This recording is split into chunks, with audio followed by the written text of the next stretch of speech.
नमस्कार। प्रभा साक्षी न्यूज नाटक और आप सभी का स्वागत है। रूस और यूक्रेन युद्ध के बीच अब सबसे बड़ा असर रूस की ऊर्जा व्यवस्था पर दिखाई देने लगा है। यूक्रेन के लगातार ड्रोन हमलों ने रूस की कई तेल रिफाइनरियों और ऊर्जा ढांचे को गंभीर नुकसान पहुंचाया है। इसका परिणाम यह हुआ है कि रूस के अनेक क्षेत्रों में पेट्रोल की कमी, लंबी कतारें और ईंधन वितरण पर नियंत्रण जैसी स्थितियां सामने आने लगी हैं।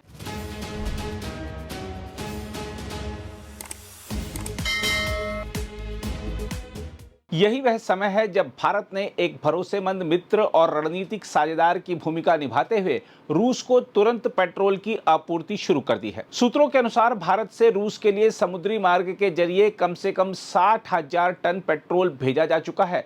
2 बड़े टैंकर 30 से 40,000 टन ईंधन लेकर रवाना हो चुके हैं। जानकारी यह भी है कि रूस आने वाले समय में हर महीने लगभग 4 लाख टन पेट्रोल विभिन्न देशों से आयात करने की योजना पर काम कर रहा है, जिसमें भारत और बेलारूस की भूमिका सबसे अहम मानी जा रही है। हम आपको बता दें कि यूक्रेन के हमलों ने रूस की लगभग 1/3 रिफाइनिंग क्षमता को प्रभावित किया है। कई रिफाइनरियों में आग लगी, उत्पादन ठप हुआ और ईंधन आपूर्ति बाधित हुई। जून महीने में रूस का पेट्रोल उत्पादन 17% तक गिर गया। रूस में गर्मियों के दौरान पेट्रोल और डीजल की मांग तेजी से बढ़ जाती है, खासकर कृषि क्षेत्र में। ऐसे समय में ईंधन संकट ने प्रशासन की चुनौती और बढ़ा दी है। रूस के कई क्षेत्रों में पेट्रोल पंपों पर लंबी लाइनें देखी जा रही हैं। कई जगहों पर पेट्रोल की बिक्री सीमित कर दी गई है।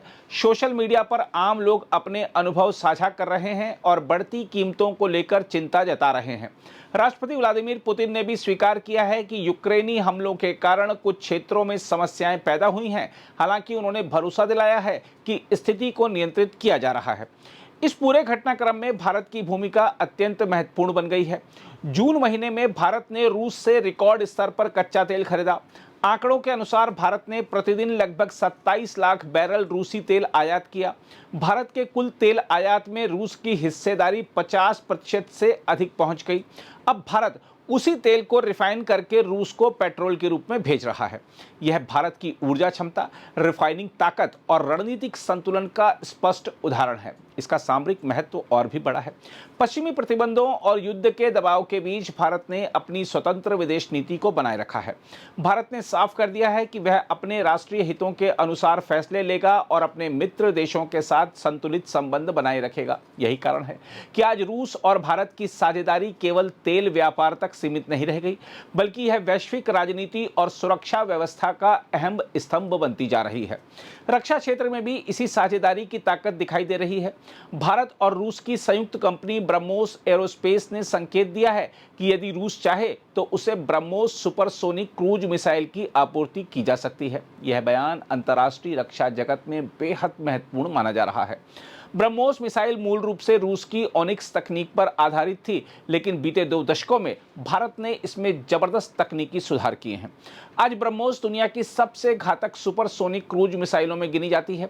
इसकी मारक क्षमता 450 किलोमीटर से अधिक पहुंच चुकी है, जबकि कुछ संस्करण 800 किलोमीटर तक वार करने में सक्षम बताए जाते हैं। यह मिसाइल जमीन, समुद्र, पनडुब्बी और लड़ाकू विमान हर मंच से दागी जा सकती है। इसकी इलेक्ट्रॉनिक प्रणाली, लक्ष्य भेदन क्षमता और दुश्मन की जैमिंग को निष्क्रिय करने की ताकत इसे बेहद खतरनाक हथियार बनाती है। सबसे महत्वपूर्ण बात यह है कि अब रूस भी ब्रह्मोस के उन आधुनिक संस्करणों को खरीदने में रुचि दिखा रहा है जिन्हें भारत ने अपग्रेड किया है। यूक्रेन युद्ध के दौरान रूस ने बड़ी संख्या में सटीक हथियारों का इस्तेमाल किया है। ऐसे में अतिरिक्त उत्पादन क्षमता और आधुनिक मिसाइल प्रणाली रूस के लिए रणनीतिक रूप से उपयोगी साबित हो सकती है। साथ ही यह पूरा घटनाक्रम एक नए वैश्विक युग की ओर संकेत करता है। एक तरफ यूक्रेन के हमलों ने यह साबित कर दिया कि आधुनिक युद्ध केवल सीमाओं पर नहीं बल्कि ऊर्जा ढांचे और आर्थिक क्षमता पर भी लड़े जाते हैं। दूसरी तरफ भारत ने दिखाया है कि मजबूत अर्थव्यवस्था, उन्नत रक्षा तकनीक और संतुलित कूटनीति किसी भी देश को वैश्विक शक्ति केंद्र बना सकती हैं। बहरहाल, मोदी दोस्तों का साथ देने के लिए जाने जाते हैं और जैसे ही रूस पर संकट गहराया, भारत तुरंत उसके साथ मजबूती से खड़ा दिखाई दिया। यह उस भरोसे का प्रमाण है जिसने भारत और रूस की मित्रता को दशकों तक मजबूत बनाए रखा है। एक तरफ पश्चिमी दबाव और वैश्विक प्रतिबंधों का माहौल था, दूसरी तरफ भारत ने साफ संदेश दिया कि वह अपने विश्वसनीय साझेदारों को मुश्किल समय में अकेला नहीं छोड़ेगा। चाहे रूस से रिकॉर्ड स्तर पर तेल खरीदना हो, पेट्रोल आपूर्ति के जरिए ऊर्जा संकट कम करने में मदद करनी हो या रक्षा सहयोग को नई ऊंचाई देना हो, भारत ने हर मोर्चे पर अपनी भूमिका निभाई है। यही कारण है कि आज पूरी दुनिया यह देख रही है कि बदलते वैश्विक समीकरणों के बीच भारत केवल उभरती आर्थिक शक्ति नहीं, बल्कि भरोसेमंद रणनीतिक मित्र के रूप में भी अपनी अलग पहचान बना चुका है। अगर आप भी लेना चाहते हैं देश दुनिया की तमाम जानकारी तो आज ही सब्सक्राइब करें हमारे चैनल को। साथ ही नीचे दिए बेल आइकन को जरूर दबाएं ताकि हर अपडेट आप तक पहुंच सके।